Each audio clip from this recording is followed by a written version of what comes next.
رسول اللہ صلی اللہ علیہ وآلہ وسلم نے فرمایا، گھر میں داخل ہونے کی اجازت ملنے سے پہلے ہی جس نے دروازے کا پردہ کھسکا کر کسی کے گھر کے اندر جھانکا اور گھر والے کی بیوی کی پردہ دری کی تو اس نے ایک ایسا کام کیا جس کا کرنا اس کے لیے حلال نہ تھا۔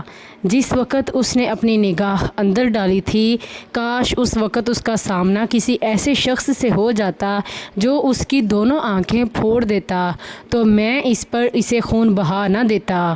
اور اگر کوئی شخص ایسے دروازے کے سامنے سے گزرا جس کا کوئی پردہ پڑا ہوا نہیں ہے اور دروازہ بند بھی نہیں ہے، پھر اس کی نظر اٹھ گئی تو اس کی کچھ خطا نہیں، غلطی اور کوتاہی تو گھر والے کی ہے۔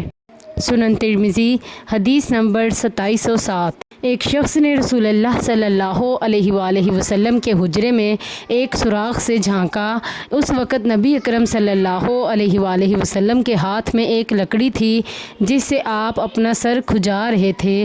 نبی اکرم صلی اللہ علیہ وآلہ وسلم نے فرمایا، اگر مجھے پہلے سے معلوم ہوتا کہ تو جھانک رہا ہے تو میں اسے تیری آنکھ میں کوچ دیتا۔ تجھے پتہ نہیں، اجازت مانگنے کا حکم تو دیکھنے کے سبب ہی سے ہے۔ سنن ترمذی حدیث نمبر 2709۔